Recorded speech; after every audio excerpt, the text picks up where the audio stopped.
దేశ సరిహద్దుల్లో పహారా కాస్తూ దేశ సేవలో తరించాలని ప్రతి యువకుడి కల. కానీ సరైన అవగాహన, మార్గదర్శకత్వం లేక గ్రామీణ అభ్యర్థులు ఆ లక్ష్యానికి దూరం అవుతున్నారు. ఇటీవల union public service commission national defence academy and naval academy notification విడుదల చేసింది. అయితే ఈ పరీక్షలకు ఎలా సిద్ధం కావాలి, విజయం సాధించే మార్గాలేంటి అనే మరిన్ని విషయాలు విశ్రాంత సైనిక అధికారి కర్నల్ పరమేశ్వర్ మాటల్లోనే విందాం. దేశ సేవలో ఎంతోమంది యువకులు చేయాలని చెప్పి కళగా పెట్టుకుంటారు. ఆ కళను నిర్వహించడానికి తాజాగా సంబంధించి కూడా ఒక నోటిఫికేషన్ రిలీజ్ చేయడం జరిగింది. దాంట్లో ఎన్డీఏ తర్వాత ఎన్ఈఏకి సంబంధించి కూడా నోటిఫికేషన్ రిలీజ్ చేయడం జరిగింది. దీంట్లో ఉత్తీర్ణులు సాధించడానికి అసలు అభ్యర్థులు ఎలాంటి ప్రణాళికను పెట్టుకోవాలి, తర్వాత వాటిని సాధించడానికి ఎలా ముందుకు వెళ్ళాలి అనే అంశాలపై మనతో మాట్లాడడానికి కర్నల్ పరమేశ్వర్ గారు ఉన్నారు. వారిని అడిగి మరిన్ని తెలుసుకుందాం. సార్ నమస్కారం. సార్ నమస్కారం సార్. ముందుగా అంటే దేశం కోసం పనిచేయాలి, దేశం రక్షణ కోసం తమ వంతు పనిచేయాలని చెప్పి ఎంతోమంది యువతగా పెట్టుకుంటుంటారు. అంటే ఆర్మీ ఉద్యోగాలు సాధించడం కానీ, నేవీ కానీ, ఎయిర్ ఫోర్స్ కానీ ఇలాంటి ఉద్యోగాలు సాధించడానికి ముందుగా అంటే యువత ఎలాంటి ప్రణాళికను ముందుగా పెట్టుకోవాలి సార్? దీనిలో రెండు విషయాలు ఉన్నాయండి. కొంచెం అంటే క్లుప్తంగా చెప్తే అర్థం కాదు. సో కొంచెం కూలంకషంగా డీటెయిల్గా నేను చెప్తాను. సో ఒకటి ఏంటంటే రెండు ఎంట్రీస్. ఒకటి ఏంటంటే జవాన్ లెవెల్లో ఎంట్రీ అంటే ఎడ్యుకేషన్ అవసరాలు ఎక్కువ లేక అంటే గ్రామీణ ప్రాంతాల నుంచి వచ్చేవాళ్ళు, వాళ్ళు 8th 9th 10th పాస్ అయ్యి వాళ్ళు డిఫెన్స్ ఫోర్సెస్లోకి రావాలంటే అదొక ఎంట్రీ, జవాన్గా ఎంట్రీ ఉంటుంది. అవి వేరియస్ రిక్రూట్మెంట్ సెంటర్స్ ఉంటాయి. మీరు హైదరాబాద్లోనే చూస్తే ఏఓసి రిక్రూట్మెంట్ సెంటర్ ఉంది, ఈఎంఈ రిక్రూట్మెంట్ సెంటర్ ఉంది, ఆర్టిలరీ రిక్రూట్మెంట్ సెంటర్ ఉంది. ఈ సెంటర్స్కి వెళ్ళి వాళ్ళ పబ్లికేషన్స్ వచ్చినప్పుడు వాళ్ళు అక్కడికి వెళ్ళి ర్యాలీస్ అయినప్పుడు దాని నుంచి వాళ్ళు అపియర్ అయ్యి వాళ్ళు ఒక ఎంట్రీ. అది రెండో ఎంట్రీ. ఇప్పుడు మీరు స్పెసిఫిక్గా మాట్లాడుతున్నది ఏంటంటే యూపీఎస్సీ నుంచి వచ్చే publication. Union public service commission నుంచి వచ్చే పబ్లికేషన్ ఏంటంటే ఏడాదికి 2 సార్లు వస్తుంది. ఈ సెలక్షన్స్ ఎంట్రీస్ ఏప్రిల్ అక్టోబర్ టైంలో జనరల్గా జరుగుతాయి. అంటే ఆ ప్రాసెస్ ఒక 6 నెలలు 8 నెలల ముందర చేయాలి వాళ్ళు. ఎందుకంటే మల్టిపుల్ స్టేజెస్ ఉంటాయి. ఒకటి రిటర్న్ ఎగ్జామ్ స్టేజ్. రిటర్న్ ఎగ్జామ్కి పబ్లికేషన్ వస్తుంది. పబ్లికేషన్ వచ్చిన తర్వాత అప్లికేషన్స్ వస్తాయి. ఎగ్జామ్ సెంటర్స్ ఫైనలైజ్ చేయాలి, పేపర్స్ ఫైనలైజ్ చేయాలి. వాటిలన్నింటికి ఫస్ట్. దాని తర్వాత రిటర్న్ పేపర్స్ సెలెక్ట్ అయిన తర్వాత రిటర్న్లో సెలెక్ట్ అయిన వాళ్ళని సర్వీసెస్ సెలక్షన్ బోర్డ్ ఎస్ఎస్బి సెంటర్స్కి పంపించాలి. మన దగ్గర అలహాబాద్, భోపాల్, బెంగళూరు అని మల్టిపుల్ సెలక్షన్ సెంటర్స్ ఉన్నాయి. వీటి దగ్గరికి వెళ్ళి సెలక్షన్ ప్రాసెస్ నుంచి పంపించి బెంగళూరు వాటిలో అన్నిటి ఉన్నాయి, మైసూర్ వాటి దగ్గరికి వెళ్ళి అక్కడ ఫైనల్ సెలక్షన్ అవ్వాలి. ఇది ఆఫీసర్స్ ఎంట్రీ కోసం అని. ఆఫీసర్స్ ఎంట్రీలో కూడా మళ్ళీ రెండు రకాలు డిఫరెంట్గా ఉన్నాయి. 2 రకాలు అంటే ఏంటంటే, ఒకటి మీరు ఎన్డీఏ త్రూ వెళ్ళొచ్చు. అంటే ఎన్డీఏ త్రూ వెళ్ళే ఎంట్రీ ఏంటంటే ఈ సిడిఎస్ ఎగ్జామ్ 12th క్లాస్ తర్వాత 12th అంటే 12th ఈక్వలెంట్ సిబిఎస్ఈలో, ఐసిఎస్ఈలో వాటిల్లో 10+2 తర్వాత రాసే ఎగ్జామ్. ఆ ఎగ్జామ్ రాసి మీరు సిడిఎస్ రాసి ఎన్డీఏకి వెళ్ళొచ్చు. అలా కాకుండా గ్రాడ్యుయేషన్ తర్వాత వెళ్ళాలంటే అది సిడిఎస్ ఎగ్జామ్ అంటే combined defence services exam. Combined defence service ఎగ్జామ్లో ఏంటంటే మీరు రాసి డైరెక్ట్గా ఆఫీసర్స్ కోచింగ్ సెంటర్స్కి వెళ్తారు. అంటే మనం అర్థం చేసుకోవాల్సింది ఏంటంటే NDA is not an officer making academy. అంటే ఆఫీసర్స్ని తయారు చేసే అకాడమీ కాదు అది. ఎన్డీఏ ఏంటంటే గ్రాడ్యుయేషన్ చేసి ఆఫీసర్స్ అకాడమీస్కి ఎట్లా ట్రైన్ అవ్వాలని ఒక ఎక్స్పోజర్ ఇచ్చేది మాత్రమే. సో ఎన్డీఏలో ఏంటంటే గ్రాడ్యుయేషన్ ఈ ఆఫీసర్ అవ్వడానికి మ్యాండేటరీ కాబట్టి ఏజ్ ఒక మ్యాండేట్ ఉంటుంది, గ్రాడ్యుయేషన్ మ్యాండేట్ ఉంటుంది. ఎన్డీఏలో వాళ్ళు ఏం చేస్తారంటే వాళ్ళ స్ట్రీమ్స్ బట్టి బిఏ ఆర్ట్స్ వైపు మొగ్గు చూపించేవాళ్ళు ఆర్ట్స్ వైపు, లేకపోతే సైన్స్ వైపు మొగ్గు చూపించేవాళ్ళు సైన్స్ వైపు వాళ్ళని గ్రాడ్యుయేషన్ చేయించి ఆ గ్రాడ్యుయేషన్ తర్వాత ఆఫీసర్స్ ట్రైనింగ్ అకాడమీస్ వాటిల్లో ఐఎంఏలో వాటిల్లో ఎట్లా తయారవ్వాలి అనేది ఒక కోచింగ్ ఇస్తారు. సో ఎన్డీఏలో ఏంటంటే జాయింట్ ఉంటుంది. ఆర్మీ, ఎయిర్ ఫోర్స్, నేవీ అందరు క్యాడెట్స్ వస్తారు. వచ్చి గ్రాడ్యుయేషన్ చేసి ఎవరి చాయిస్ ఎటువైపు ఉంటే నేవీ వాళ్ళు నేవల్ అకాడమీకి వెళ్ళిపోతారు, ఎయిర్ ఫోర్స్ వాళ్ళు ఎయిర్ ఫోర్స్ అకాడమీ హైదరాబాద్కి వచ్చేస్తారు, హకీంపేట్కి. అలాగే ఆర్మీ వాళ్ళు ఐఎంఏ దేహ్రాదూన్కి వెళ్ళిపోతారు. ఐఎంఏ దేహ్రాదూన్కి లేకపోతే ఈ నేవల్ అకాడమీ వాటికి వెళ్ళాక మళ్ళీ ఇంకొక ఏడాది స్పెసిఫిక్ బ్రాంచ్ ట్రైనింగ్ ఉంటుంది. అంటే నేవల్ అకాడమీ వెళ్తే వాళ్ళ నేవీకి తగ్గట్టు ట్రైనింగ్, ఎయిర్ ఫోర్స్కి వెళ్తే ఎయిర్ ఫోర్స్కి తగ్గట్టు ట్రైనింగ్, ఆర్మీకి వస్తే ఆర్మీకి తగ్గట్టు ట్రైనింగ్ ఉంటుంది. ఇవి కాక సిడిఎస్లో మీరు ఒకవేళ ఇవి అన్నీ పర్మనెంట్ సర్వీస్ అంటే మినిమం యాజ్ అన్ ఆఫీసర్ 20 ఏళ్ళు చేయాలి. సో అవి కాక మీరు షార్ట్ సర్వీస్ చేస్తాము, కొన్నాళ్ళు చేసి మాకు కేబిలిటీ ఉందో లేదో చూసుకుందామంటే షార్ట్ సర్వీస్ కమిషన్ ఇంకోటి ఉంటుంది. ఆ సిడిఎస్ ఎగ్జామ్లోనే ఎంట్రీ పడినప్పుడు మీరు షార్ట్ సర్వీస్ కమిషన్ని సెలెక్ట్ చేసుకోవచ్చు. దానిలో ఏంటంటే 10+4 years ఆప్షన్ ఉంటుంది. 10 ఏళ్ళు చేసి దాని తర్వాత 4 years ఎక్స్టెండ్ చేసుకునే ఆప్షన్ ఉంటుంది. దానిలో ఏంటంటే ఆ ఎగ్జామ్ రాసి క్వాలిఫై అయ్యి రిటర్న్ క్వాలిఫికేషన్, ఎస్ఎస్బి క్వాలిఫికేషన్ అన్నిటికీ సేమే, ఎటువంటి డిఫరెన్స్ ఉండదు. ఎటొచ్చి ఏంటంటే షార్ట్ సర్వీస్ కమిషన్ తీసుకున్నారంటే మీరు ఆఫీసర్స్ ట్రైనింగ్ అకాడమీ చెన్నైకి వస్తారు. ఆ చెన్నైలో వచ్చి ఆఫీసర్స్ మళ్ళీ ట్రైనింగ్ కూడా సేమే ఉంటుంది, ట్రైనింగ్ కరిక్యులమ్ సిలబస్ అన్నీ సేమే ఉంటాయి. ఎటు వచ్చి ఏంటంటే మీరు ఆఫీసర్ అయిన తర్వాత ఏంటంటే మీ కాంట్రాక్చువల్ డిఫరెన్స్ ఏంటంటే కాంట్రాక్చువల్ అగ్రిమెంట్ 10 ఏళ్ళకు ఉంటుంది, దాన్ని మీరు ఇంకో 4 ఏళ్ళు ఎక్స్టెండ్ చేసుకోవచ్చు. దాని తర్వాత మీరు పర్మనెంట్ కమిషన్ తీసుకోవాలంటే తీసుకోవచ్చు, బేస్డ్ ఆన్ మీ పర్ఫార్మెన్స్, మీ ఫీల్డ్ రిపోర్ట్స్ వీటిలన్నిటి మీద రికమెండేషన్స్ బట్టి, ఉన్న వేకెన్సీస్ బట్టి మీరు you go through selection process and permanent కూడా అవుతారు, అది వేరే విషయం. కానీ but all of them are officers academies only. Sir అంటే ఎన్డీఏ ప్రిపేర్గా అవుతున్నప్పుడు రోజువారీ ప్రణాళిక ఏ విధంగా ఉండాలి సార్? అది చాలా ఇంపార్టెంట్. ఏంటంటే మనకి అవి ఎట్లా ప్రిపేర్ అవ్వాలి ఏంటనేది తెలియక చాలామంది స్ట్రగుల్ అవుతారు.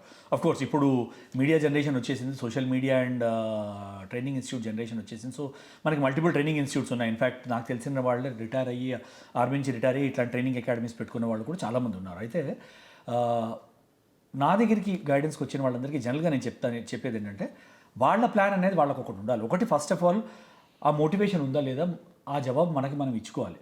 నేను సస్టైన్ అవ్వగలుగుతాను, నాలో ఆ గోల్ వైపు వెళ్ళే డిసిప్లిన్ ఉంది, డెడికేషన్ ఉంది అంటే వెళ్ళవచ్చు, తప్పేం లేదు, వెళ్ళాలి. చాలా మంచి కెరియర్, చాలా ప్రొఫెషనల్ కెరియర్, లైవ్గా మనుషుల్ని అంటే పీపుల్ లీడర్షిప్ రోల్స్ అన్నీ army, air force navy coach చేస్తాయి. వచ్చి ప్లాన్ ఎలా చేయాలి అంటే ఒక స్టేజ్ రిటర్న్ టెస్ట్, రెండో stage SSB test. So first మనం రిటర్న్ తీసుకున్నామంటే దానిలో రెండు ఫేజెస్ ఉంటాయి. ఒకటి జనరల్ నాలెడ్జ్ పేపర్ ఒకటి ఉంటుంది. జనరల్ నాలెడ్జ్ పేపర్లు ఏంటంటే 600 మార్క్స్, 600 మార్క్స్ ఉంటాయి. అది కాకుండా మీకు మ్యాథ్స్ ఒక పేపర్ స్పెసిఫిక్ ఉంటుంది, అంటే సైన్స్ బ్యాక్గ్రౌండ్ వాళ్ళకి మ్యాథ్స్ బ్యాక్గ్రౌండ్ పేపర్ ఉంటుంది, అది 300, అంటే మొత్తం 900 మార్క్స్కి పేపర్ ఉంటుంది. కాదు నేను సైన్స్ బ్యాక్గ్రౌండ్ కాదు, నేను ఓన్లీ ఆర్ట్స్ బ్యాక్గ్రౌండ్ అంటే ఫిజిక్స్ మ్యాథ్స్ తీసేసి 600 మార్క్స్కి ఉంటాయి. దానిలో కూడా డివిజన్ ఏముంటుందంటే English, general aptitude test. General aptitude అంటే మీకు అన్నీ ఉంటాయి, జనరల్ నాలెడ్జ్, సోషల్ స్టడీస్ అవన్నీ ఉంటాయి. ఆ ఎగ్జామ్కి మాత్రము అన్ని ఆబ్జెక్టివ్ ఉంటాయి, ఆబ్జెక్టివ్ టైమ్డ్ ఉంటాయి. అండ్ మోర్ ఇంపార్టెంట్ ఏంటంటే అన్ని మల్టిపుల్ చాయిస్ క్వశ్చన్స్ ఉంటాయి కానీ నెగిటివ్ మార్కింగ్ ఉంటుంది. సో మీరు కరెక్ట్ క్వశ్చన్కి 1 మార్క్ అంటే నెగిటివ్ ఆన్సర్కి 25% మార్క్స్ పోతాయి. సో అట్లా ప్రిపేర్ చేసుకుని మీరు స్పీడ్ ఈజ్ ద కీ, ఇక్కడ speed and accuracy is the key. So అన్నీ మార్క్ చేసేస్తే తగులుతాయి అని రాసేవాళ్ళు మాత్రం పొరపాటుపోతారు, ఎందుకంటే నెగిటివ్ మార్కింగ్స్ తీసుకుని చాలా కిందకు వచ్చేస్తారు మెరిట్లో. సో ప్రాక్టీస్ చేయడం ఒక ఇంపార్టెంట్. అండ్ సెపరేట్గా చదివేది ఏమీ లేదు, మీరు 10th, 11th, 12thలో చదువుకున్న మాత్రమే వస్తారు సబ్జెక్ట్స్. సో అవి బ్రషప్ చేసుకుని స్పీడ్ అండ్ యాక్యురసీకి మీరు ట్రైన్ చేసుకున్నారంటే మల్టిపుల్ ఆన్లైన్ పేపర్స్ వస్తాయి మీకు, ట్రయల్ పేపర్స్ తీసుకుని రిపీటెడ్గా పెట్టుకుని ఎక్కడ తప్పులు చేస్తున్నారో చూసుకుని ఆ సబ్జెక్ట్స్లో ఆ టైమ్స్లో అప్రోచ్ తీసుకున్నారంటే ఐ థింక్ రిటర్న్లో సక్సెస్ఫుల్ అవ్వడం అనేది, మీ 10th to 12th అకాడమిక్స్ డీసెంట్గా ఉన్నాయంటే, నార్మల్ 60-70% మీకు వచ్చాయంటే that is not a big deal. అంటే పెద్ద కష్టతరమైనది ఏం కాదు, ప్రొవైడెడ్ ప్రాక్టీస్ చేసుకుని రైట్ మెంటల్ ఫ్రేమ్ సెట్లో వెళ్ళామంటే. ఎందుకంటే నాతో రాసిన వాళ్ళు కూడా చాలామంది ఏం చేశారంటే నేను అన్ని మార్క్ చేస్తాను తెలియపోయినా కూడా అన్నారు, దెబ్బతిన్నారు. నెగిటివ్ మార్క్ ఒక ఆన్సర్కి నెగిటివ్ మార్క్ ఉంటుంది.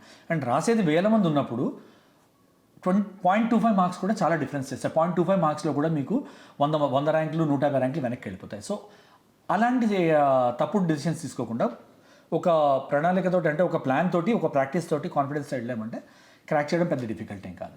సార్ అంటే అభ్యర్థులకు సంబంధించి మ్యాథ్స్ కానీ జనరల్ ఎలిజిబిలిటీ టెస్ట్కి సంబంధించి సమయం ఏ విధంగా కేటాయించుకోవాలి ఆ రెండింటికి మధ్య? అంటే ప్రిపరేషన్ కంటున్నారా లేకపోతే ప్రిపరేషన్? నన్ను అడిగితే మ్యాథ్స్ దానికి వెళ్తే, మ్యాథ్స్ ఒకవేళ బ్యాక్గ్రౌండ్ వాళ్ళు వెళ్తే మ్యాథ్స్ క్వశ్చన్స్ మీకు సాల్వ్ చేసి చేయడానికి టైం ఉంటుంది. 200 మార్క్స్ ఉంటాయి. 200 మార్క్స్ ఇప్పుడు ఫార్మాట్ చేంజ్ అయ్యి 300కి అయింది అనుకుంటాను. 300 మార్క్స్కి మ్యాథ్స్ ఉంటుంది. అది టార్గెట్ చేయడం చాలా ఇంపార్టెంట్. దానిలో స్కోర్ చేసేసారంటే మిగతా 600లో కొంచెం తగ్గినా కూడా ఈ మ్యాథ్స్ని కవర్ చేస్తుంది. సో నేను అడ్వైజ్ చేసేది ఏంటంటే maths is easy to score. అంటే నా స్ట్రెంత్ మ్యాథ్స్లో ఉంటాయి కాబట్టి నేను అట్లానే అప్రోచ్ అయ్యాను. బట్ మ్యాథ్స్ నాది స్ట్రెంత్ కాదు అంటే it is better to avoid మ్యాథ్స్ని అవాయిడ్ చేసేసి జనరల్ దానిలోకి వెళ్ళిపోయారంటే టార్గెట్ చేయొచ్చు. ఇంగ్లీష్లో నాకు 120 క్వశ్చన్స్ వస్తాయి, అవి నేను టార్గెట్ చేసుకుంటాను. లేకపోతే జీకేలో 80 క్వశ్చన్స్ వస్తాయి, అవి టార్గెట్ చేసుకుంటాను, తీసుకోవచ్చు. సో అన్నిటికన్నా ముఖ్యమైనది ఏంటంటే ఏ సబ్జెక్ట్ నా స్ట్రెంత్ అనేది తెలుసుకోవాలి క్యాండిడేట్స్. అది తెలియకుండా మొత్తం అప్రోచ్ చేస్తాను, అన్ని నా స్ట్రెంత్స్ అంటే వెరీ గుడ్, దాన్ని ప్రిపేర్ అవ్వచ్చు, అన్ని పేపర్స్ తీసుకుని ప్రిపేర్ చేయొచ్చు. కానీ చాలామందికి ఏముంటుందంటే నాది సైన్స్ వీక్నెస్, ఇంగ్లీష్ వీక్నెస్, లేకపోతే నా జనరల్ నాలెడ్జ్ వీక్ అని చెప్పి అనుకుంటారు. అలాంటి వాళ్ళు ఏం చేయొచ్చు అంటే దానికి కొంచెం ఎక్కువ టైం కేటాయించుకుని నెగిటివ్ మార్కింగ్ వాటిల్లో ఎక్కువ రాకుండా చూసుకుని, సో ఒకవేళ 900 మార్క్స్లో మీరు అప్రోచ్ తీసుకుంటే 150 అట్లా అప్రోచ్లు ఉంటాయి. సో ఒక్కొక్క క్వశ్చన్కి ఐ థింక్ 1.5 మార్కింగ్ ఉంటుంది. అండ్ నెగిటివ్ క్వశ్చన్కి ఐ థింక్ 1/2 మార్క్ ఉంటుంది నెగిటివ్. సో అది డిపెండ్ అవుతుంది ఫార్మాట్ బట్టి. బట్ ఏంటంటే దాన్ని బట్టి చూసుకుంటే వీటిల్లో నేను ఒక 80% టార్గెట్ చేశానంటే మిగతావి కవర్ అవుతాయి అన్న ఒక కాన్ఫిడెన్స్ వస్తుంది. సో ఆ పేపర్ ఇచ్చినప్పుడు ఆ పేపర్ని టార్గెట్ చేసి ముందర ఆ ఆన్సర్స్ ఇచ్చేసుకుంటే మీకు కాన్ఫిడెన్స్ ఉన్న పేపర్లో ఏమవుతుందంటే ఆటోమేటిక్గా మీకు ఏమవుతుందో 10-15 నిమిషాలు ఎక్స్ట్రా మిగిల్చుకుంటారు మీరు రాసినప్పుడు. ఆ కాన్ఫిడెన్స్ ఉన్న పేపర్ ఏంటనేది మీరు తెలుసుకోవడం చాలా ఇంపార్టెంట్. ఇది మాత్రం నేను అప్పుడు నాకు చెప్పకుండా కూడా నేను ఈ ప్లాన్ మాత్రం నేను అప్పుడే వేసుకున్నాను. సో నేను ఫస్ట్ ఏం చేశానంటే మ్యాథ్స్ జనరల్ నాలెడ్జ్ కంప్లీట్ చేశాను పేపర్లో. దాని తర్వాత నాకు చాలా టైం మిగిలి ఉండేసరికి ఏమైంది, మిగతా పేపర్స్కి చాలా టైం దొరికింది. దాని తర్వాత నేను ఇంగ్లీష్ చేసుకుని తర్వాత మిగతా సబ్జెక్ట్స్లోకి వెళ్ళేసరికి ఏమైందంటే రిటర్న్లో నాకు చాలా హై మెరిట్లో వచ్చేసాను నేను. సో క్వాలిఫై అవ్వడం ఈజీ కాలేదు. సో అట్లాంటివి మన స్ట్రెంత్ ఏంటి చూసుకొని మన స్ట్రెంత్కి వర్క్ చేసుకుని వీక్నెస్ ఎక్కువ వీక్ కాకుండా ఏం చేయాలి, వీక్ పాయింట్స్ ఏంటి కొంచెం కవర్ చేసుకుని సరే ఈ వీక్ పాయింట్కి నేను ఎక్కువ టైం మిగుల్చుకునేటట్టు స్ట్రెంత్లో ఉన్న పేపర్స్ నేను కవర్ చేసుకుంటాను ఒక ప్రణాళిక వేసుకోవడం మాత్రం చాలా ఇంపార్టెంట్. అంటే చాలామంది అభ్యర్థులకు సంబంధించి కోచింగ్ సెంటర్కి వెళ్తేనే విజయం సాధించవచ్చు, అంటే ఓన్ ప్రిపరేషన్కి సంబంధించి కూడా ప్రిపేర్ అయితే విజయం సాధించలేక చాలామంది ఇట్లా ఈ విధంగా రెండు కంపేర్ చేసుకుంటారు. దానికి నిజంగా కోచింగ్ వెళ్ళాల్సిన అవసరం ఉంటుందా, లేకపోతే ఓన్గా ప్రిపరేషన్ ఏమన్నా చేసుకుంటే విజయం కూడా సాధించవచ్చా సార్? అంటే కోచింగ్ సెంటర్కి వెళ్తేనే క్వాలిఫై అవుతారంటే నేను ఇట్లా మీతో కూర్చొని మాట్లాడుతుండేవాడిని కాదు. సో అండ్ నేను ఒక్కడే కాదు, నా టైంలో అట్లాంటి కోచింగ్ సెంటర్లు కానీ ఆన్లైన్ పేపర్స్ కానీ ఏమీ ఉండేవి కాదు. మా టైంలో మేము చిన్నప్పుడు ఇవన్నీ దొరకాలంటే కోటి సుల్తాన్ బజార్కి కోటి మార్కెట్కి వెళ్ళి సెకండ్ హ్యాండ్ బుక్ షాప్స్ దగ్గరికి వెళ్ళి వెతుక్కోవాల్సి వచ్చేది. అక్కడ కూడా ఎస్ఎస్బి బుక్స్ దొరికేవి కాదు ఎక్కువ. ఇంటర్వ్యూకి సంబంధించిన దొరికేవి కానీ రిటర్న్ ఎగ్జామ్కి సంబంధించిన బుక్స్ ఎక్కువ దొరికేవి కాదు. అది కూడా మాకు చెప్పేవాళ్ళు ఎవరు లేకపోయేవారు 90s. సో కోచింగ్కి వెళ్తేనే క్వాలిఫై అవుతారు అనేది ఒక తప్పు. కానీ నాలో కొన్ని డెఫిషియన్సీస్ ఉన్నాయి. కోచింగ్కి వెళ్తే స్ట్రక్చర్డ్ కోచింగ్ నుంచి వెళ్తాను, తెలుస్తుంది, ఎక్స్పోజర్ వస్తుంది, ఎగ్జామ్స్ త్రూ వెళ్తాను, కొంచెం కాన్ఫిడెన్స్ వస్తుంది అనుకునే వాళ్ళు మాత్రం వెళ్ళడంలో తప్పేం లేదు, నేను వెళ్ళకూడదని చెప్పను. కానీ మన అకాడమిక్ దీని స్ట్రెంత్ మీద మనకి కాన్ఫిడెన్స్ ఉందంటే రిటర్న్ ఎగ్జామ్కి కోచింగ్కి వెళ్ళే అవసరం లేదు అని మాత్రం నాకు చాలా గట్టి నమ్మకము. రిటర్న్ ఎగ్జామ్ మీ బేసిక్స్ మీకు 10th నుంచి 12th దాకా మీకున్న బేసిక్స్లో మీకు కాన్ఫిడెన్స్ ఉందంటే మీరు కోచింగ్కి వెళ్ళే అవసరం లేదని మాత్రం నాకు చాలా గట్టి నమ్మకము. ఎస్ఎస్బికి వెళ్ళే అవసరం అది తర్వాత చూసుకోవచ్చు. సార్ అంటే ఎన్డీఏ పరీక్షలకు సంబంధించి నెగిటివ్ మార్క్, మీరు ఇందాక అన్నట్టు నెగిటివ్ మార్క్ ఉంటుంది, వాటిని తగ్గించుకోవడానికి అంటే మీరు ఇచ్చే సలహాలు ఏ విధంగా అని చెప్పవచ్చు? మోస్ట్ ఇంపార్టెంట్ అంటే కంగారులో ఆన్సర్ ఇవ్వద్దు. ఒకవేళ రాలేదు డౌట్లో ఉన్నానంటే సపరేట్గా మార్క్ చేసుకుని లాస్ట్కి వదులుకోవాలి. అంటే అన్ని ఎంసీక్యూస్ అంటే ఏం చేయాలంటే మీరు ABCD అని ఉంటుంది, ఒక సర్కిల్ కలర్ చేయాలి. ఆ సర్కిల్ కలర్ చేశారనుకోండి, దాని తర్వాత మళ్ళీ రబ్ చేసి పెన్సిల్తోనే చేస్తారు, కానీ రబ్ చేసి చేయడంలో మనం రియలైజ్ చేయము. ఒక 5 ఆన్సర్లు రబ్ చేసి మళ్ళీ చేయడంలో మీరు మోర్ దెన్ 2-3 minutes వేస్ట్ చేస్తారు. అండ్ అక్కడ ప్రతి సెకండ్ చాలా కీ ఉంటుంది. ఏంటంటే ఆ ప్రాబ్లం ఏమవుతుందంటే ఆ 2-3-4 minutes, ఆ 180 minutes 2-3-4 minutes చాలా పెద్ద ఇష్యూ అయిపోతుంది. సో కంగారు పడి ఆన్సర్ చేయకూడదు. ఫస్ట్ ఆఫ్ ఆల్ కంగారు పడి ఆన్సర్ చేయకూడదు. కాన్ఫిడెన్స్ ఉన్న ఆన్సర్స్ మీరు ఏ ఆర్డర్లో ఆన్సర్ చేస్తారో ఎవరు పట్టించుకోవట్లేదు. సో కాన్ఫిడెన్స్ ఉన్న ఆన్సర్స్, అందుకే అన్నాను కాన్ఫిడెన్స్ ఉన్న సబ్జెక్ట్ ఫస్ట్ పిక్ చేసుకోవడమే. మ్యాథ్స్ కాన్ఫిడెంట్ అంటే మ్యాథ్స్ పిక్ చేసుకో, ఆన్సర్లు ఇచ్చేసుకో కంప్లీట్గా.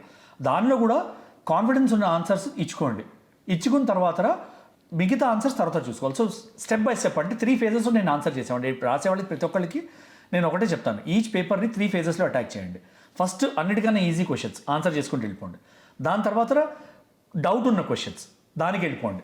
దాని తర్వాత డిఫికల్ట్ క్వశ్చన్స్ చేయలేకపోతే పక్కకు పెట్టండి, నెక్స్ట్ పేపర్కి వెళ్ళిపోండి. ఎందుకంటే ఆ పేపర్లో టైం వేస్ట్ చేస్తే మిగతా వాటిలో ఈజీ క్వశ్చన్స్కి వచ్చే ఈజీ మార్క్స్ మీరు మిస్ అయిపోతున్నారు. ఆ 10-12 క్వశ్చన్ల చక్కర్లో మీరు ఆ గొడవలో మిగతా ఉన్నవి ఇంకో 50-60 క్వశ్చన్లో మీరు ఎక్కడైతే మార్కింగ్ తీసుకోవచ్చో ఆ మార్కింగ్ వదిలేస్తున్నారు. సో వాటికి వదిలేసి టైం పక్కన పెట్టుకుని లాస్ట్లో అన్ని పేపర్స్ ఉన్న డిఫికల్ట్ క్వశ్చన్స్కి వచ్చి వాటిని ఆన్సర్ చేసుకుంటే I think marking will be structured, answering will be structured and negative markings మీరు స్కోప్ తగ్గించుకుంటారు. సార్ అంటే చాలా ప్రస్తుతం అంటే ఇంటర్మీడియట్ చదువుతున్న విద్యార్థులు ఎన్డీఏ ప్రిపేర్ అవడానికి ఇప్పుడు సాధ్యం అవుతుందా సార్? తప్పకుండా అవుతుంది, ఎందుకు కాదు, చెయ్యాలి కూడా. మీరు ఇవన్నీ యూపీఎస్సీ ఎగ్జామ్స్ అంటే మీరు ఇప్పుడు ఇంటర్ చదువుతున్న వాళ్ళు ఆంధ్ర తెలంగాణలోనే కాదు కదా, మీకు మొత్తం ఇండియాలో మీరు రాసేవాళ్ళు లక్షల మంది ఉంటారు. ఆ లక్షల్లో మీరు మెరిట్ లిస్ట్లో రావాలి అంటే లక్షల మంది రాసిన తర్వాత 1000 మందిలోకి వస్తుంది ఆ మెరిట్ లిస్ట్. 1000 మందిలో కూడా సెలెక్ట్ చేసి ఒక కట్ ఆఫ్ మార్క్ పెడతారు. ఆ కట్ ఆఫ్ మార్క్లో క్వాలిఫై అయిన వాళ్ళని ఎస్ఎస్బి ఇంటర్వ్యూకి పిలుస్తారు. మీరు ఆ గ్రేడ్లోకి రావాలి అంటే మీరు యూ హ్యావ్ టు మెరిట్లో మీరు పైకి రావాలి. మెరిట్లో మీకు పైకి రావాలంటే ఎన్ని మార్క్స్ స్కోర్ చేస్తే అంత మంచిది. సో ప్రిపరేషన్ లేకుండా వెళ్తాను, నేను క్వాలిఫై అయిపోయి నేను ఎస్ఎస్బికి వెళ్ళిపోతాను అనుకుంటే అంతకన్నా పొరపాటు ఏమి ఉండదు. మిగతా వాళ్ళని తక్కువ అంచనా చేయకూడదు. చాలామంది చాలా ప్రిపేర్ అయ్యి వస్తారు. అలాంటిది నేను ప్రిపేర్ అవ్వకుండా వెళ్ళిపోయి నేను క్వాలిఫై అవుతాను అన్న కాన్ఫిడెన్స్ ఉంటే ఆ చేసేవాళ్ళు ఆ ప్రిపేర్ అవ్వకుండా వెళ్తాను కాన్ఫిడెన్స్ రిటర్న్లో సెలెక్ట్ అయిపోతాను అనుకునే వాళ్ళలో 2-3% తప్ప మిగతా వాళ్ళు క్వాలిఫై కాలేదండి. అంటే చాలామంది మ్యాథ్స్ కానీ తర్వాత ఇతర సబ్జెక్టులు ఉంటాయి, కానీ తర్వాత పేపర్లో ఏదైతే కరెంట్ అఫైర్స్ కానీ జనరల్ నాలెడ్జ్కి సంబంధించి చాలా వరకు ఉంటాయి, కానీ అవి చాలామంది దాంట్లో చాలా మార్కులు కోల్పోతుంటారు. కానీ అలాంటి వారికి మీరు ఇచ్చే సజెషన్ అంటే పర్టికులర్గా ఏది ముందుగా అంటే ఎలా ప్రిపేర్ కావాలని చెప్పి ఏమన్నా ప్రణాళికని ఏమైనా సిద్ధం చేసుకోమంటారా? ఒకటి సింపుల్ ఏంటంటే దెబ్బతినేది చాలామంది నేను చూసింది జనరల్ నాలెడ్జ్ టెస్ట్లో దెబ్బతింటారు. జనరల్ నాలెడ్జ్ టెస్ట్లో ఎందుకు దెబ్బతింటారంటే మనకి రోజులో ఒకసారి ఏ మూవీనో ఏ క్రికెటో ఏ స్పోర్ట్స్ తప్పు లేదండి, మూవీ చూడడం స్పోర్ట్స్ చూడడం తప్పేం లేదు, కానీ రోజుకు ఒక అరగంట న్యూస్లో లేకపోతే రోజుకు ఒక అరగంట మన చేతిలో ఈ మధ్య ఫోన్స్ ఉంటున్నాయి, మా టైంలో అవి కూడా ఉండేవి కాదు. మేమేం చేసేవారంటే మా ఫాదర్ న్యూస్ పేపర్ తెప్పించేవారు. ఆ టైంలోనే ఆయనకి ఎవరు చెప్పారు అది ఎట్లా వచ్చిందో తెలియదు, కానీ ఇంగ్లీష్ న్యూస్ పేపర్ తెప్పించేవారు. ఏమైనా కూడా ఇంగ్లీష్ న్యూస్ పేపర్ ఆపేవారు కదా ఆయన, అది చదవమని చెప్పేవారు. అది చదివి మధ్యలో ఎడిటోరియల్స్ వస్తాయి, అవి చదివి న్యూస్ నాలెడ్జ్ పెంచుకోండి అని చెప్పేవారు. అవి చదివే నేను జనరల్ నాలెడ్జ్ నేర్చుకున్నాను. మాకు వచ్చిన జనరల్ నాలెడ్జ్ ఎవరు మమ్మల్ని సపరేట్గా కూర్చోబెట్టి మాకు జనరల్ నాలెడ్జ్ నేర్పించలేదు. అదొకటి ఆయన చాలా యాక్టివ్గా చేసేవారు. రెండోది ఆయన ఏం చేసేవారంటే స్కూల్లో ఎప్పుడు జనరల్ నాలెడ్జ్ కాంపిటీషన్స్ అయినా కూడా చదువులో కూడా అవుతుంటే అవి కూడా అటెండ్ అవ్వండి అని ఎంకరేజ్ చేసి పంపించేవారు. దాంతో ఏమైందంటే లైబ్రరీలకు వెళ్ళడము, బుక్కులు చదవడము, న్యూస్ పేపర్లు చదవడం అలవాటైంది. దాంతో జనరల్ నాలెడ్జ్ పెరుగుతుంది. జనరల్ నాలెడ్జ్ పెరిగినప్పుడు అంటే అవేర్నెస్ పెరుగుతుంది. కరెంట్ డే ఇవన్నీ చేయకర్లే పిల్లలు. ఒక రోజుకు ఒక అరగంట మీరు గూగుల్లోనో లేకపోతే న్యూస్ పేపర్ తెరిచి టీవీ తెరిస్తే బోల్డ్ న్యూస్ ఐటమ్స్ ఉంటాయి. న్యూస్ ఐటమ్స్ చదవండి, ప్రపంచంలో ఏం జరుగుతుంది జరగండి.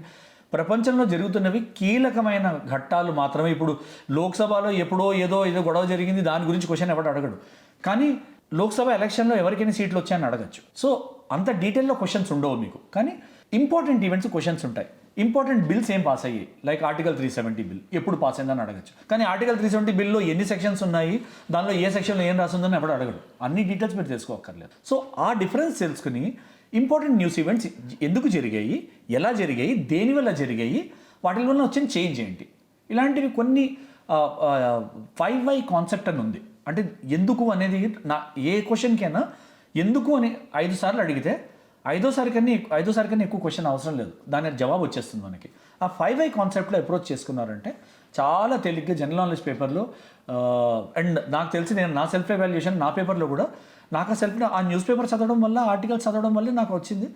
మాక్సిమం మార్క్స్ నేను జనరల్ నాలెడ్జ్ స్కోర్ చేసి ఉంటాను. నా అంచనా చెప్పరు నువ్వు ఎంత స్కోర్ చేసామని ఎవరు చెప్పరు, కానీ ఐఎమ్ 100% షూర్ నాకు మోర్ దెన్ 90% ఆ జనరల్ నాలెడ్జ్ పేపర్లో వచ్చిందని నాకు కాన్ఫిడెన్స్ ఉందండి. సార్, చాలామంది ఎన్డీఏ కానీ ఎన్ఈఏకి సంబంధించి కూడా రాత పరీక్షల్లో పాస్ అవుతుంటారు, కానీ ఎస్ఎస్బి ఇంటర్వ్యూ వచ్చేసరికి చాలామంది ఫెయిల్యూర్ అవుతుంటారు. అసలు ఆ ఇంటర్వ్యూకి సంబంధించి ఎలా ప్రిపేర్ కావాలి, ఎలా ముందుకు వెళ్ళాలి సార్? Good question. ఎందుకంటే ఫస్ట్ది అనేది రిటర్న్ ఎగ్జామ్ అనేది చిన్న పార్ట్ మాత్రమే. ఎస్ఎస్బి అనేది ఒక పెద్ద సముద్రం ఈదినట్టే, దానికి మాత్రం ఒక స్ట్రక్చర్డ్ అప్రోచ్, మెంటల్ మేకప్ ఉండాలి. స్ట్రక్చర్డ్ అప్రోచ్, మెంటల్ మేకప్ అంటే నేను రెండు డిఫరెంట్ ఆస్పెక్ట్స్ ఉన్నాయి. ఒకటి మెంటల్ టఫ్నెస్. అంటే నా ఎగ్జాంపుల్ నేను తీసుకుని చెప్పినప్పుడు 96లో నేను వెళ్ళాను ఆ ట్రైనింగ్, దీనికి కోచింగ్ అలహాబాద్కి వెళ్ళాను. హైదరాబాద్ దాటి ఆంధ్రప్రదేశ్ దాటి వెళ్ళింది ఎప్పుడు వెళ్ళలేదు, అంతకన్నా ముందర నాకు తెలిసి అట్లీస్ట్ నాకు గుర్తుండి. అలాంటిది అలహాబాద్కి ఇండిపెండెంట్గా వెళ్ళి ట్రైన్లో పడి వెళ్ళి దాని తర్వాత అక్కడ ఉండి ఈ ఎస్ఎస్బిది అపియర్ అయ్యి క్వాలిఫై అవ్వడం అంటే ఫస్ట్ థింగ్ ఏంటంటే మెంటల్ టఫ్నెస్ ఉండాలి మీకు. ఆ 5 రోజులు నాకు తెలియని వాళ్ళ మధ్యలో వెళ్ళి అండ్ మీరు ఎస్ఎస్బికి వెళ్ళిన గేట్ లోపలికి వెళ్ళినప్పటి నుంచి మీరు గేట్ బయటకు వచ్చేందాకా మీ ప్రతి మూవ్ అనలైజ్ చేస్తారు వాళ్ళు. OLQs అని ఉంటాయి మీరు ఆఫీసర్ అవ్వడానికి, ఆఫీసర్ లైక్ క్వాలిటీస్ అని. వాటిలో ఏంటంటే మీ కనిపించే క్వాలిటీసే కాదు, మీకు కనిపించని క్వాలిటీస్ అంటే నలుగురిలో ఎలా మెలుగుతారు, మీ తినే హ్యాబిట్స్ ఎట్లున్నాయి, మీ హైజీన్ హ్యాబిట్స్ ఎట్లున్నాయి, మీరు అసలు డిఫికల్ట్ సిచ్యువేషన్స్లో మీరు నెగ్గుకుని రాగలుగుతారా, మిమ్మల్ని మీరే కాదు మీ కింద ఒకసారి ఆర్మీలోకి ఎయిర్ ఫోర్స్ నేవీలోకి వెళ్ళిపోయిన తర్వాత మీ కింద 100 మంది జవాన్స్ ఉంటారు, వాళ్ళందరినీ లీడ్ చేసుకుని నెగ్గుకుని రాగలుగుతారా అనేది వాళ్ళ 4-5 రోజుల్లో అసర్టైన్ చేయాలి మీ దగ్గర. అది అసర్టైన్ చేయాలంటే మీరు చేసే ప్రతి పనిని వాళ్ళు మైక్రోస్కోప్లో పెట్టి చూస్తారు. సో దానికి మీరు ప్రిపేర్ కాకుండా వెళ్తాను అంటే మాత్రము కుదరదు. So first thing is mental toughness చాలా ఉండాలి. చాలామందికి మిస్కన్సెప్షన్ ఏంటంటే ఈ ఎస్ఎస్బిలో ఫిజికల్ ఇది చేసేసుకుంటే చాలు క్వాలిఫై అయిపోతారు. ఫిజికల్ ఒక పార్ట్ మాత్రమే. ఫిజికల్ మీరు సరిగ్గా చేయకపోయినా కూడా మీరు సైకలాజికల్ టెస్ట్, గ్రూప్ టెస్ట్ అని, గ్రూప్ డిస్కషన్స్ అని, లెక్చరేట్స్ అని, థిమాటిక్ పర్సెప్షన్ టెస్ట్ అని, ఇంటర్వ్యూస్ అని ఇన్ని ఉంటాయి.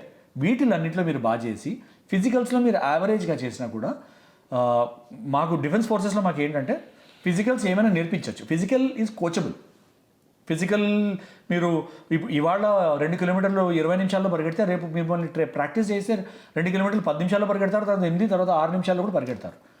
That is all trainable. మీరు రిపీటెడ్గా ట్రైన్ చేస్తే బాడీ ట్రైన్ అయిపోతుంది. కానీ సైకలాజికల్ మేకప్ అనేది డిఫికల్ట్ సిచ్యువేషన్స్లో మీరు గట్టిగా ఉండగలుగుతారా అనేది it is not easy to coach. మీరు 10 మందిని లీడ్ చేయగలుగుతారా అనేది ట్రైన్ చేయొచ్చు, కానీ బేసిక్ కాన్సెప్ట్స్ మీలో ఉన్నాయా లేదా అనేది it is not easy to this thing. ఆ బేసిక్స్ మీలో ఉన్నాయా లేదా అనేది అసెస్ చేసేదే సర్వీసెస్ సెలక్షన్ బోర్డ్ ఇంటర్వ్యూస్ అవన్నీ. వాటిల్లో మీరు మెంటల్ టఫ్నెస్ ఒకటి, స్ట్రక్చర్డ్ ప్రిపరేషన్ అంటే ఏమొస్తాయి అందరికీ తెలుసు. ఆన్లైన్ ఇప్పుడు అన్నీ ఉన్నాయి, ప్రాక్టీస్ టెస్ట్ అవి ఉన్నాయి. దాంట్లో ఏమొస్తాయి, థిమాటిక్ పర్సెప్షన్ టెస్ట్లో ఏమొస్తాయి, పిక్చర్ పర్సెప్షన్ టెస్ట్లో ఏమొస్తాయి, ఇంటర్వ్యూలో నేను కాన్ఫిడెంట్గా ఎట్లా కనిపించాలి, ఏం మాట్లాడాలి, ఏం చెప్పాలి, ఎట్లాంటి క్వశ్చన్స్ వస్తాయి, అన్నీ ఆన్లైన్ ఉన్నాయి. ఒకటి సెల్ఫ్ ప్రిపరేషన్, ఒకటి 2 సెల్ఫ్ ఇవాల్యుయేషన్, 3 ఇండిపెండెంట్ ఇవాల్యుయేషన్. అంటే నేను సెల్ఫ్ ప్రిపరేషన్ చేశాను, తర్వాత సెల్ఫ్ ఇవాల్యుయేషన్ చేసుకున్నాను. మనం సెల్ఫ్ ఇవాల్యుయేషన్ చేసేటప్పుడు ఏమనుకుంటాం, బాగా ప్రిపేర్ అయ్యామనుకుంటాం. ఇండిపెండెంట్ ఇవాల్యుయేటర్ ఒకటి ఎవరైనా వెళ్ళి అప్రోచ్ అయ్యి నేను ఇలా ప్రిపేర్ అవుతున్నాను, ఇవి నేను చూశాను, సో నేను కరెక్ట్గా ఏం చేస్తున్నాను, తప్పుగా ఏం చేస్తున్నాను, తప్పుగా చేసే వాళ్ళకి అడ్వైజ్ ఏంటి, అది అడ్వైజర్ ఇప్పుడు మేమందరం ఆ ట్రైనింగ్ దానిలో చెల్లిన వాళ్ళం కదా, మాలాంటి వాళ్ళు ఏమైనా పట్టుకుని చెప్తే అడిగితే, లేకపోతే ట్రైనింగ్ సెంటర్కి వెళ్తే వాళ్ళు క్లియర్గా చెప్తారు నీ గ్యాప్స్ ఇవి ఉన్నాయి, ఇవి ఇలా ప్రిపేర్ అవ్వాలి, అది ప్రిపేర్ అయితే నువ్వు ఇది బెటర్గా చేస్తావని. అన్నిటికీ ఏంటంటే టైం కీలకమైనది. ఏ టెస్ట్ పెట్టినా కూడా గ్రూప్ టెస్ట్ ఉంటుంది, గ్రూప్ టాస్క్ ఉంటుంది, లెక్చరేట్ ఉంటుంది. లెక్చరేట్ అనేది మీకు ఒక టాపిక్ ఇస్తారు, 4-5 టాపిక్స్ ఇస్తారు, ఒకటి సెలెక్ట్ చేయమంటారు, 5 నిమిషాలు ఇస్తారు, ఇచ్చి ప్రిపేర్ అయ్యి వచ్చి 3 నిమిషాలు మాట్లాడాలి. ఒక టాపిక్ గురించి 3 నిమిషాలు మాట్లాడడం అంటే తేలికైన విషయం కాదు. అది కూడా 10 మంది ముందర, తెలియని వాళ్ళ ముందర, మిమ్మల్ని అసెస్ చేస్తున్న వాళ్ళు, మీకు మార్కింగ్ వేసే వాళ్ళ ముందర చెప్పాలంటే చాలా డిఫికల్ట్ అయినది. సో అది మీరు ఎట్లా ప్రాక్టీస్ చేయాలి? న్యూస్ పేపర్ తీయడము, 10 టాపిక్లు తీసుకోవడము, నేర్చుకోవడము, మాట్లాడడం. ఎవరితో మాట్లాడితే ప్రతిరోజు ఎవరో ఒకరు దొరకరు కదా. సో మీ అంతటి మీరు ఒక అందరి ముందర నుంచి మీకు మీరు చెప్పుకోవడం, మీకు మీరు చెప్పుకుని నచ్చిందా లేదా, నేను చెప్పింది నాకే అర్థం కావట్లేదంటే ముందర రోడ్కి ఏం అర్థం అవుతుంది. అలా సెల్ఫ్ అనాలిసిస్ తర్వాత గ్యాప్స్ ఏంటి, గ్యాప్స్ ఏమొస్తున్నాయి, ఆ గ్యాప్స్ నేను ఎట్లా ప్రిపేర్ అవ్వాలి, గ్యాప్స్కి నేను ప్రిపేర్ అవుతున్నాను అంటే కరెక్ట్గా ప్రిపేర్ అవుతున్నాను లేదో ఎక్స్పర్ట్ అడ్వైజ్ అనేది తీసుకోవాలి. ఇట్లా స్ట్రక్చర్డ్గా ప్రిపేర్ అయితే సక్సెస్ఫుల్ అవ్వచ్చు. సార్, అంటే ఎస్ఎస్బి ఇంటర్వ్యూకి సంబంధించి కూడా ఇంగ్లీష్ కమ్యూనికేషన్ స్కిల్స్ ఎంత ముఖ్యం, తర్వాత తెలుగు మీడియం విద్యార్థులు ఏ విధంగా దాన్ని సాధించవచ్చు సార్? అన్ఫార్చునేట్లీ ఏంటంటే కామన్ మీడియం మనకి ఇంగ్లీషే అండి. సో బేసిక్ స్పీకింగ్ స్కిల్స్ మాత్రం కావాలి. ఆ బేసిక్ స్పీకింగ్ స్కిల్స్ అవన్నీ ఎక్కడ మీరు ఇచ్చే ఇంగ్లీష్ ఎగ్జామ్లో ఆల్రెడీ అసెస్ అవుతున్నాయి. సో మీరు ఆ ఇంగ్లీష్ ఎగ్జామ్లో పాస్ అవ్వరు ఒకవేళ అది ఇవ్వకపోతే. సో అది పాస్ అయ్యి వెళ్తున్నారంటే మీకు బేసిక్ స్కిల్స్ ఉన్నట్టే. దాని తర్వాత మీరు ఇంగ్లీష్ టీచరో, ఇంగ్లీష్ ప్రొఫెసరో, ఇంగ్లీష్లో పిహెచ్డీ చేసే లెవెల్ ఎవరు అడగట్లేదు.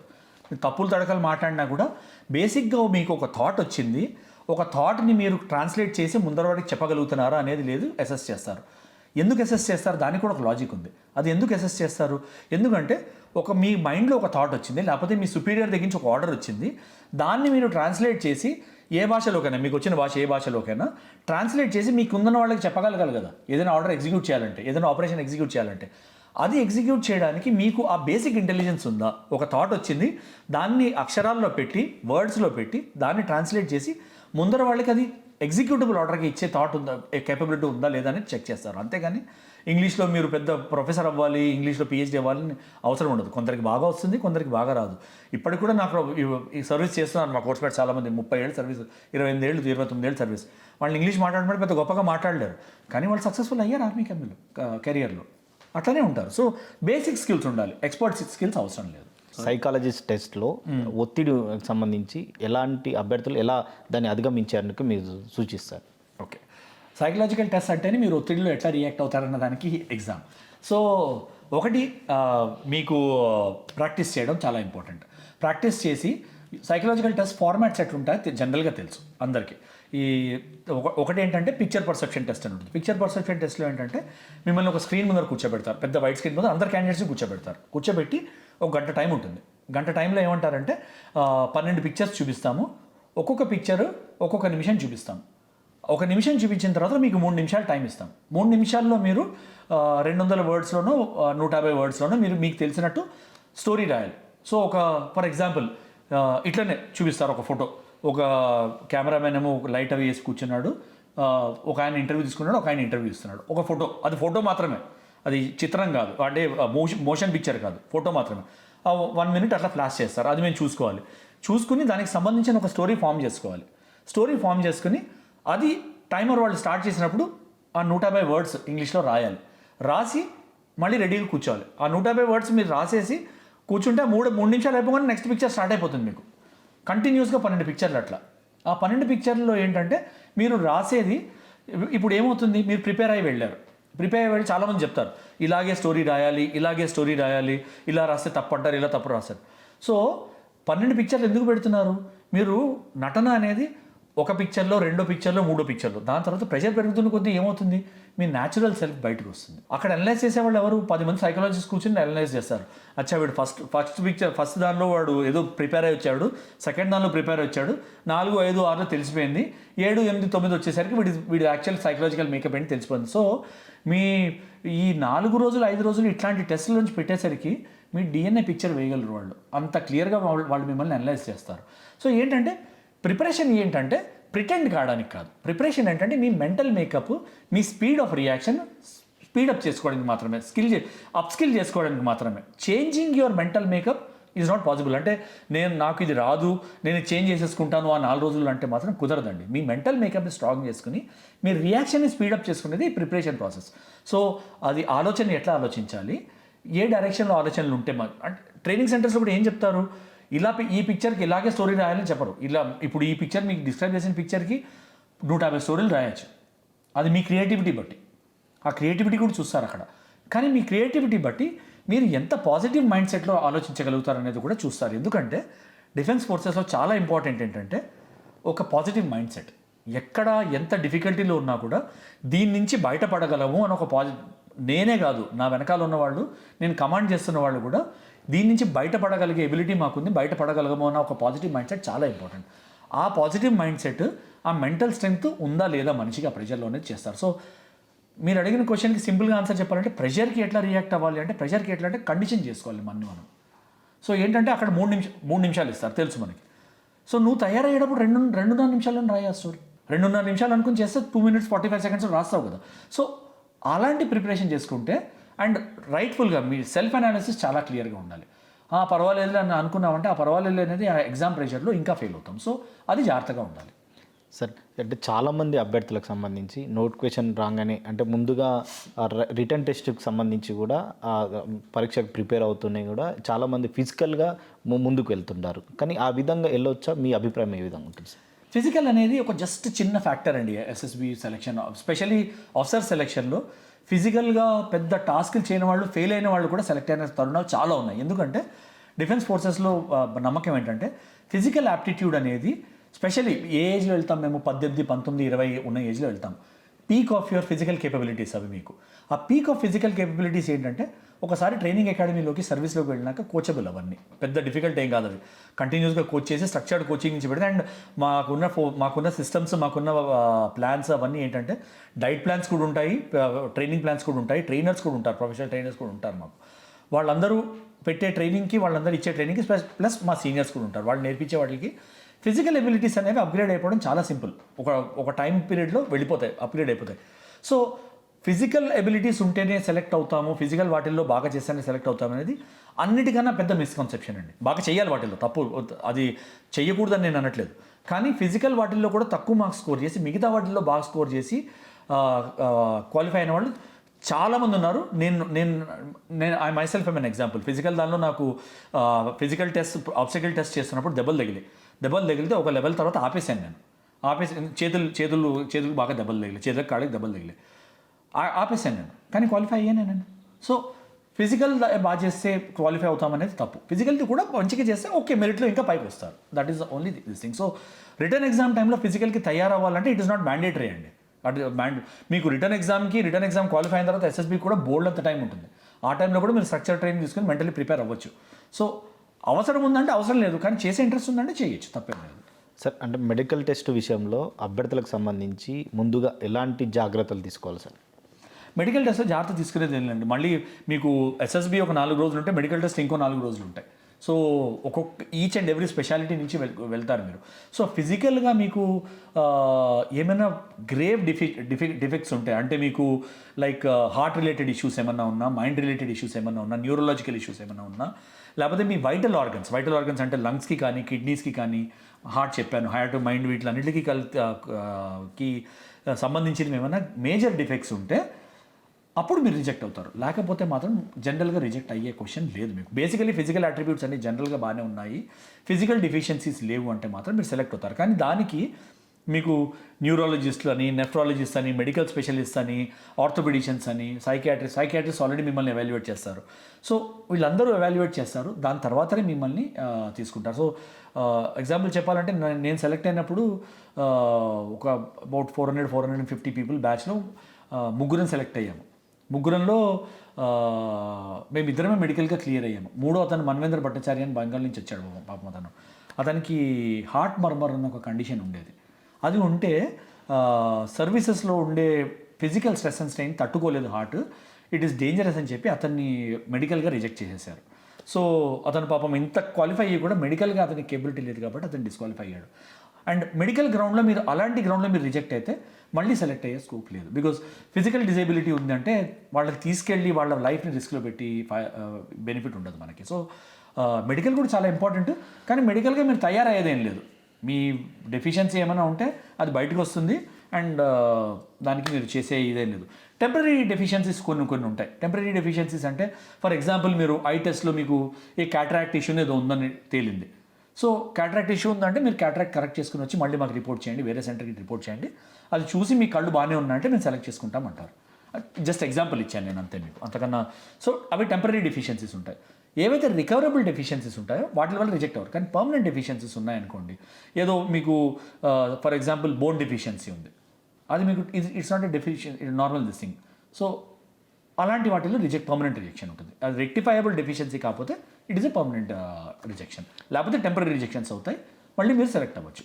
సార్ అంటే అభ్యర్థులకు సంబంధించి ఎన్డీఏలో సెలెక్ట్ అయిన వాళ్ళకి శిక్షణ ఏ విధంగా ఉంటుంది, ఎంత సమయం, ఎన్ని నెలల పాటు ఉంటుంది, వాటి గురించి ఏమన్నా బ్రీఫ్గా చెప్పండి. సెలెక్షన్ అయిన తర్వాత ఎస్ఎస్బి సెలెక్షన్ అయిన తర్వాత మీకు సెలెక్ట్ అయ్యారంటే మీకు అక్కడే తెలిసిపోతుంది. సెలెక్ట్ అయ్యాక మీకు కాల్ లెటర్స్ వస్తాయి. దాని తర్వాత నువ్వు ఈ డేట్కి, ఈ అకాడమీకి, ఈ సామాన్లతో నువ్వు ఇక్కడికి రిపోర్ట్ చేయాలని వస్తుంది.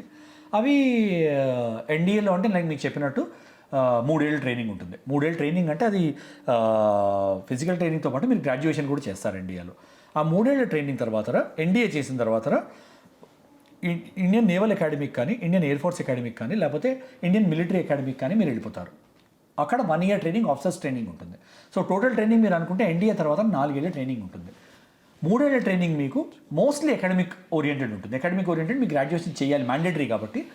ఇండియన్ డిఫెన్స్ ఫోర్సెస్లో as per the UPSC ruling మీరు జాబ్ చేయాలంటే గ్రాడ్యుయేషన్ మ్యాండేటరీ. సో ఆ గ్రాడ్యుయేషన్ కోసం ఎన్డీఏ చేస్తుంది.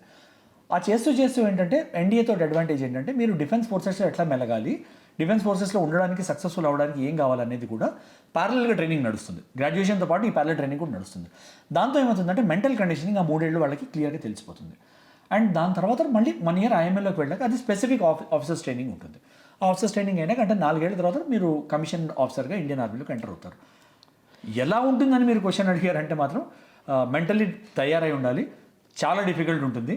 అలా డిఫికల్ట్గా ట్రైనింగ్ లేకపోతే మాత్రం మీకు డిఫెన్స్ ఫోర్సెస్లో వెళ్ళే హక్కు ఉండదు మీకు.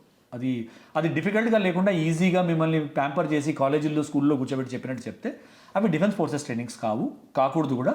ఆ ట్రైనింగ్స్ డిఫికల్ట్గానే ఉండాలి. మిమ్మల్ని డిఫికల్ట్ సిచ్యువేషన్స్ నుంచి పెట్టి వాటిల్లోంచి మీరు బయటకు రాగలిగితే only then you qualify to be an officer in the Indian defence forces అండి. సార్ అంటే రక్షణ రంగంలో కెరియర్ ఎంచుకోవడం వల్ల ఆ వ్యక్తి జీవితం ఏ విధంగా మారిపోతుంది? చాలా ఉన్నాయి, చాలా డిఫరెన్సెస్ ఉంటాయి. ఒకటి ఏంటంటే మేజర్, ఇవాళ నేను బయట ఉద్యోగం చేస్తున్నా కూడా నేను చెప్పేది ఏంటంటే నేను ఏమైనా కూడా ఇవాళ అది మొత్తము నేను డిఫెన్స్ ఫోర్సెస్లో సర్వీస్ చేసిన దానివల్ల నేను నేర్చుకున్నాను. సో ఇవాళకి కూడా నేను బయట ఉండి మంచి ఉద్యోగం చేసి మంచి శాలరీ సంపాదించుకుంటున్నాను, ఇండిపెండెంట్గా ఉంటున్నాను అంటే అది నాకు డిఫెన్స్ ఫోర్సెస్ పెట్టిన భిక్ష అని చెప్తాను. ఓకే, నా చదువు తల్లిదండ్రులు నేర్పించింది ఒకటి ఉంటుంది, గురువులు నేర్పించింది ఒకటి ఉంటుంది, ఫ్రెండ్స్ దగ్గర నేర్పించింది ఒకటి ఉంటుంది. కానీ దాని తర్వాత ప్రొఫెషనల్ కెరియర్లో ఎలా మెలగాలి, కాన్ఫిడెన్స్ ఎట్టా రావాలి, ఒక ఉద్యోగాన్ని డిసిప్లిన్డ్గా డెడికేటెడ్గా ఎట్లా చేయాలి, సక్సెస్ఫుల్గా ఎలా చేయాలి అనేది నేర్పించేది డిఫెన్స్ ఫోర్సెస్ అండి. ఒక స్ట్రక్చర్డ్ లివింగ్ నేర్పిస్తుంది డిఫెన్స్ ఫోర్సెస్. అది మీరు అంటే బయట నేర్చుకోలేరు అని ఏం లేదు, బయట కూడా నేర్చుకోవచ్చు, కార్పొరేట్ సర్వీసెస్లో కూడా నేర్చుకోవచ్చు. కానీ అక్కడ రిక్వైర్మెంట్ వేరు. డిసిప్లిన్ అది ఒక డిసిప్లిన్ లైఫ్. లాయల్టీ అనేది ఏంటి, ప్రయారిటైజ్ చేయడం ఎలాంటిది, లీడర్షిప్ అనేది ఏంటి, హ్యాండ్స్ ఆన్ లీడర్షిప్ అంటాం. అంటే ఎక్కడికి వెళ్ళినా కూడా మీరు మనుషుల్ని లీడ్ చేయాలి, సిచ్యువేషన్స్ని లీడ్ చేయాలి, క్రైసిస్లో లీడ్ చేయాలి. ఇవన్నీ మీకు డిఫెన్స్ ఫోర్సెస్ కన్నా నేర్పించేవి ఏవి ప్రపంచంలో ఎక్కడికి వెళ్ళినా కూడా మీరు డిఫెన్స్ ఫోర్సెస్ ఇవన్నీ నేర్పించినంత బాగా ఎవరు నేర్పించలేరండి.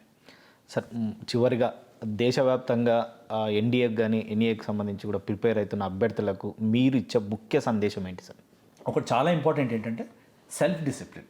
మీరు మిమ్మల్ని కోచ్ చేసుకోవాలి. లాయల్టీ అంటే లాయల్టీ టువర్డ్స్, మాకు డిఫెన్స్ ఫోర్సెస్కి వెళ్ళగానే ఒక ఇది ఉంటుంది, ఓత్ అని ఉంటుంది, ఓత్ సర్వీని అని ఉంటుంది. అంటే కసం పరేడ్ అంటారు జవాన్స్కి, ఓత్ సర్వీని అని ఆఫీసర్స్కి ఉంటుంది. దానిలో ఏంటంటే చెట్వుడ్ క్రెడో అని మాకు ఒకటి నేర్పిస్తారు. దానిలో అన్నిటికన్నా మాకు నేర్పించేది ఏంటంటే, అన్నిటికన్నా నీకు ముందర వచ్చేది నీ దేశం, నీ దేశము, నీ దేశం ప్రయారిటీ ఏంటో అది. దాని తర్వాత నీకు వచ్చేది నువ్వు సర్వీస్ చేసే జవాన్లు, నువ్వు కమాండ్ చేసే జవాన్లు, వాళ్ళు ఇంపార్టెంట్ నీకు. తర్వాత జవాన్లు, నువ్వు సర్వీస్ చేసే యూనిట్. దాని తర్వాత నీకు సమయం మిగిలితే దాని తర్వాత నీ కులం ఏంటి, నీ మతం ఏంటి, నీ ప్రయారిటీ ఏంటి అనేది దాని తర్వాత. సో ఆ ప్రయారిటీ ఉన్న వాళ్ళే డిఫెన్స్ ఫోర్సెస్లోకి వెళ్ళాలి. డిఫెన్స్ ఫోర్సెస్లోకి వెళ్ళిన తర్వాత మెంటల్ మేకప్ లేని వాళ్ళు, మెంటల్ ఫార్టిట్యూడ్ అంటే స్ట్రెంగ్త్ లేని వాళ్ళు, డిసిప్లిన్ లేని వాళ్ళు సర్వైవ్ కాలేరు. మిగతావన్నీ నేర్పిస్తుంది డిఫెన్స్ ఫోర్సెస్, నేర్పించేస్తాయి. కానీ ఏంటంటే సెల్ఫ్ డిసిప్లిన్ అనేది ఒకటి మాత్రం చాలా ఇంపార్టెంట్. డెడికేషన్ అంటే ఒక పర్పస్కి, నాకు ఈ గోల్ ఉంది, నేను అక్కడికి చేరుకునేందాక రెస్ట్ తీసుకోను అనే ఒక డెడికేషన్ నుండి లాయల్టీ ఉంటే గ్యారంటీగా సక్సెస్ఫుల్ అవుతారు. పెద్ద బ్రహ్మ విజయం కాదు. చాలామంది, వేలకి మంది మేము ఫోర్సెస్కి వెళ్ళాము, సర్వీస్ చేశాము, ఇంకా వేల మంది వెళ్తారు. సో ఇది ఎవరికి రాని బ్రహ్మ విజయం కాదు. సో అలా అనుకుని కాన్ఫిడెన్స్ వెళ్ళి, కానీ సెల్ఫ్ డిసిప్లిన్ తోటి మనం ట్రైన్ చేసుకున్నామంటే మాత్రం గ్యారంటీగా సక్సెస్ఫుల్ అవుతారు. Sir, thank you for the information sir. Thank you. మొత్తం మీద అభ్యర్థులకు సంబంధించి తాజాగా వెలువడిన యూపీఎస్కి సంబంధించి కూడా ఎన్డీఏ కానీ ఎన్ఈఏ కానీ అభ్యర్థులకు సంబంధించి తమ లక్ష్యాలను ముందుగా పెట్టుకొని సరైన ప్రణాళికను రచించుకున్నట్లయితే ఖచ్చితంగా అభ్యర్థులు ఉత్తీర్ణులు సాధించి తర్వాత తమ లక్ష్యాలను కూడా నెరవేరుస్తారని చెప్పి కూడా కర్నల్ పరమేశ్వర్ అయితే చెప్తున్న పరిస్థితి. వీడియో జర్నలిస్ట్ సురేష్తో రమేష్, ఈటీవీ, హైదరాబాద్.